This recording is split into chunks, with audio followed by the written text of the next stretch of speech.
Un petit déballage de la caméra Tenvis TH661. Alors, qu'a-t-on dans la boîte? Déjà, on ouvre, il y a une notice. Comment est-ce que ça fonctionne?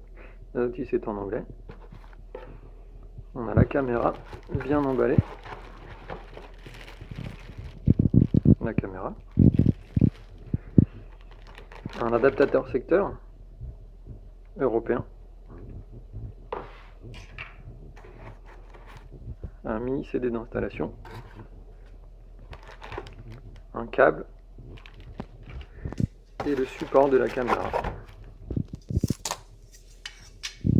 On peut remarquer que c'est assez bien emballé. Et même si le carton est arrivé chez moi un peu enfoncé, la caméra est en très bon état.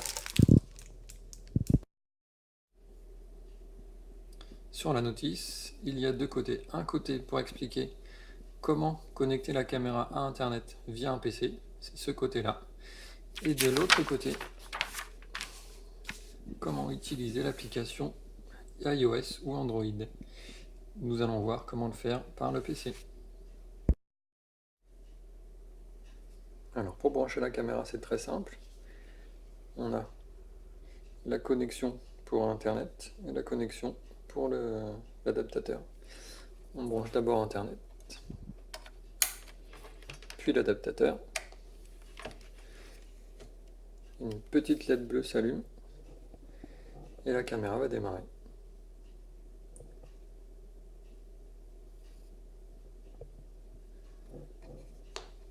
Voilà. Elle fait un tour sur elle-même pour vérifier que tout fonctionne bien.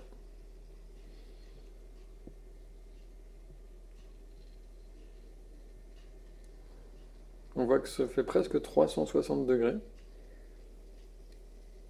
Et ensuite elle va revenir à son point de départ.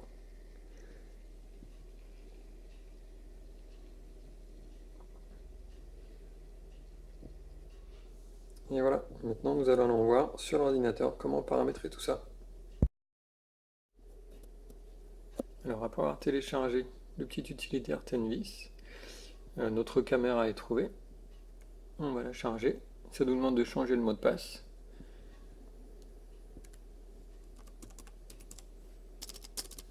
On le change.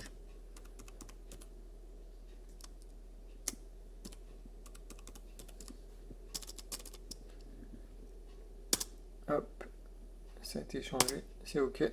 Est-ce que ma caméra n'est pas connectée au Wi-Fi? Est-ce que je veux la connecter? Oui. Ça cherche mon Wi-Fi. Hop, il est trouvé. Je connecte, c'est très simple.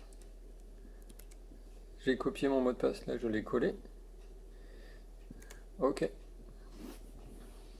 C'est en train de se connecter sur mon Wi-Fi. La connexion est OK. Hop, je vais me connecter sur ma caméra.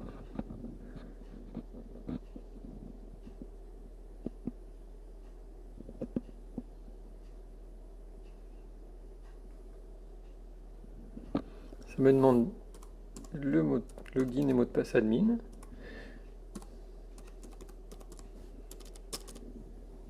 Je le rentre. Et me voilà arrivé sur ma caméra. Voilà, bah là c'est mon plafond. On voit que je peux baisser la caméra.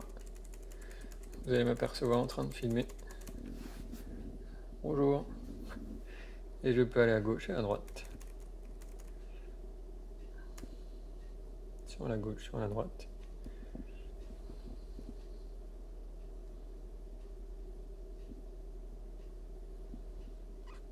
On peut aller noter jusqu'à l'antenne Wi-Fi sur la gauche. Et sur la droite, on va faire de même.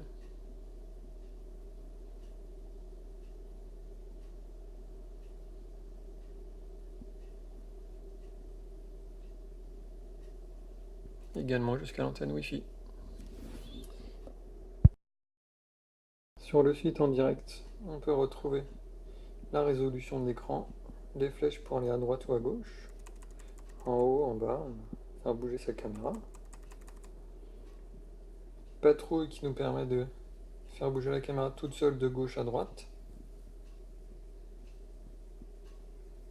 Voilà, elle va arriver toute seule à son point maximum et elle va retourner dans l'autre sens. Des présélections, donc j'ai fait 3 présélections, il suffit d'aller dessus. Là je vais aller au point numéro 2. Si je désire aller au point numéro 3, il suffit de taper sur Aléa. On va voir qu'elle va s'arrêter toute seule sur mon point d'arrêt numéro 3. On peut mettre les LED infrarouges en mode automatique on ou off. On peut régler son écran. Et on peut aussi régler l'orientation de la caméra. Donc normal, renversé, ce qui est pas mal si on met la caméra au plafond. Et retourner droite-gauche également si on met la caméra au plafond ou sur un mur. On peut également remarquer un onglet réglage système qui va nous permettre de changer certains systèmes, certains réglages de la caméra. Donc on voit son état, le nom de la caméra qu'on peut changer, leur système. Là on voit qu'on n'est pas à la bonne heure, on va l'activer pour être sur le bon fuseau, que je ne vois pas mais qui ne doit pas être loin.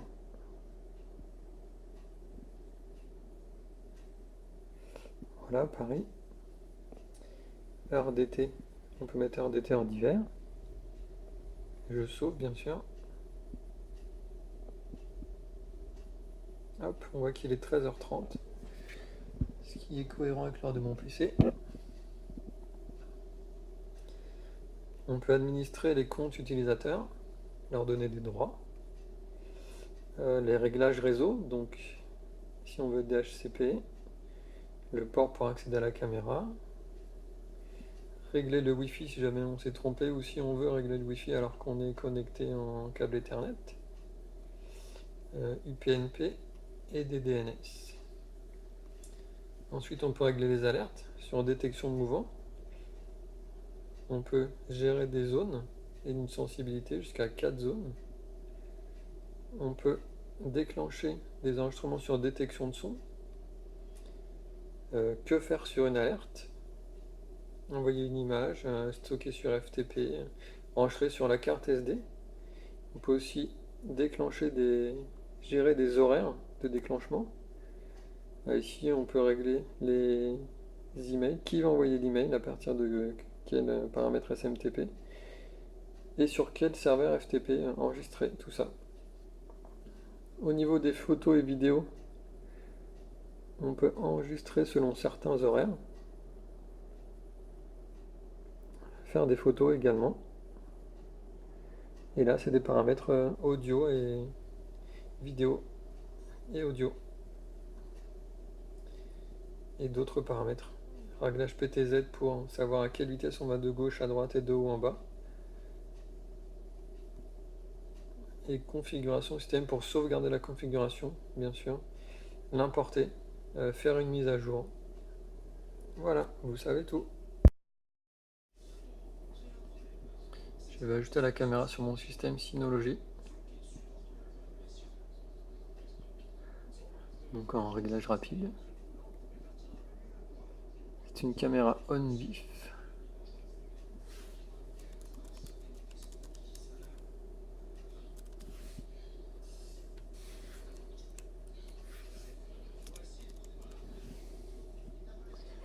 Voilà, je rentre le login et le mot de passe.